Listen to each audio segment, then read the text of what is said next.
ಬಸವಣ್ಣನ ಒಂದೇ ಸಮಾಜಕ್ಕೆ ಸೀಮಿತ ಮಾಡ್ತಾ ಇರೋದು ಯಾಕೆ ಅಂತ?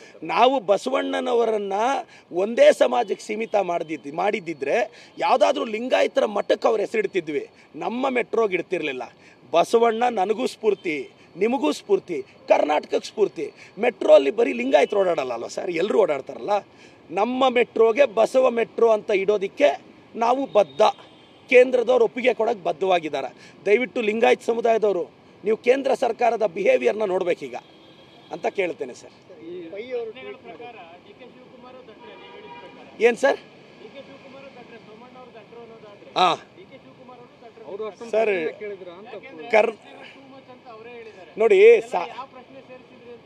ನೋಡಿ ಸಾಹೇಬರು ಕರ್ನಾಟಕ ರಾಜಕಾರಣದ ಮೇಧಾವಿ ರಾಜಕಾರಣಿ ಇದ್ದರೆ ಅದು ಡಿ ಕೆ ಶಿವಕುಮಾರ್ ಸಾಹೇಬರು. ಅವ್ರು ಕನಕಪುರದ ಬಂಡೆ ಅಲ್ಲ, ಕರ್ನಾಟಕದ ಬಂಡೆ. ಬಾಬಾ ಅವ್ರು ಏನೋ ಮಾತಾಡುವಾಗ ಒಂದು ಮಾತಂಗೆ ಅಂದಿದ್ದಾರೆ ಅಷ್ಟೇ. ಕರ್ನಾಟಕ ರಾಜಕಾರಣದ ಅತಿ ಬುದ್ಧಿವಂತ ರಾಜಕಾರಣಿ ಅಂದರೆ ನಮ್ಮ ಡಿ ಕೆ ಸಾಹೇಬರು. ಜೈ ಡಿ ಕೆ, ಜೈ ಸಿದ್ದರಾಮಯ್ಯ. ಮೋಹನ್ ದಾಸ್ ಪೈ ಅವರು ಇವತ್ತೇನೋ ಭ್ರಷ್ಟಾಚಾರದ ಆರೋಪ ಮಾಡಿದ್ದಾರೆ ಟ್ವೀಟ್ ಮಾಡಿ. ಮೋಹನ್ ದಾಸ್ ಪೈ ಸರ್ ಅವರೇ, ನಿಮಗೆ ಕನ್ನಡ ಅರ್ಥ ಆಗುತ್ತೆ ಅಂತ ಭಾವಿಸಿದ್ದೀನಿ ಸರ್. ಬಿ ಜೆ ಪಿಯಲ್ಲಿ ರಾಜ್ಯಸಭಾ ಮೆಂಬರ್ ಆಗಬೇಕು ಅಂತ ಯಾಕೆ ಸರ್ ನಿಮ್ಗೆ ಇಷ್ಟ ಹತ್ರ ಸರ್? ಅವರು ಬಿ ಜೆ ಪಿಯಲ್ಲಿ ರಾಜ್ಯಸಭೆ ಮೆಂಬರ್ ಆಗೋಕ್ಕೆ ಬಿ ಜೆ ಪಿಯವ್ರು ಬಕೆಟ್ ಹಿಡಿತಾ ಇದ್ದಾರೆ ಅಂತ ನನ್ನ ಅಭಿಪ್ರಾಯ. ಈಗ ಏನಾದರೂ ಟಿಪ್ಸ್ ಕೊಡಬೇಕು ಅಂದರೆ ಬಂದು ನಮ್ಗೆ ಹೇಳ್ಬೋದಲ್ಲ, ಟ್ವೀಟ್ ಮಾಡಿಬಿಟ್ರೆ. ಅವರು ಟ್ವೀಟಲ್ಲಿ ಮಾಡೋವಾಗ ಒಂದು ಯಾಮಾರು ಬಿಟ್ಟಿದ್ದಾರೆ. ಟ್ವೀಟ್ ಕರ್ನಾಟಕದ ಬಗ್ಗೆ ಬರೆದ್ರು, ಪೋಸ್ಟರ್ ಹೆಡ್ಡಿಂಗಲ್ಲಿ ಕರಪ್ಷನ್ ಚಾರ್ಜಸ್ ಇನ್ ಇಂಡಿಯಾ ಅಂತ ಬರೆದಿದ್ದಾರೆ. ಮೋಹನ್ ದಾಸ್ ಪೈ ಸರ್, ಇಂಡಿಯಾ ಅಂದರೆ ಸೆಂಟ್ರಲ್ ಗೌರ್ಮೆಂಟು ಅಲ್ವಾ? ಹಾಗಾದರೆ ಮೋದಿ ಸರ್ಕಾರ ಭ್ರಷ್ಟಾಚಾರದಲ್ಲಿ ತೊಡಗಿದೆಯಾ ಸರ್?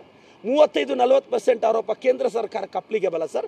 ಸ್ವಲ್ಪ ಸ್ಪಷ್ಟ ಮಾಡಿ ಸರ್. ನಿಮ್ಮ ಪೋಸ್ಟರ್ ಹೆಡ್ಡಿಂಗ್ ನೋಡಿದೆ, ಕರಪ್ಷನ್ ಇನ್ ಇಂಡಿಯಾ ಅಂತ. ನೀವು ಟೆಕ್ಸ್ಟೈಲ್ ಕರ್ನಾಟಕ ಅಂತ ಬರ್ದಿದ್ದೀರಾ, ಇಂಡಿಯಾ ಅಂತ ಬರ್ದಿದ್ದೀರಾ ಅಂದರೆ ಅವ್ರು ಸೆಂಟ್ರಲ್ ಗೌರ್ಮೆಂಟ್ನೂ ಚಾರ್ಜ್ ಮಾಡಿದ್ದಾರೆ ಸರ್. ನೀವೆಷ್ಟೇ ಬಕೆಟ್ ಹಿಡಿದ್ರು ಬಿ ಜೆ ಪಿಯವ್ರು ರಾಜ್ಯಸಭೆ ಕೊಡಲ್ಲ ಸರ್.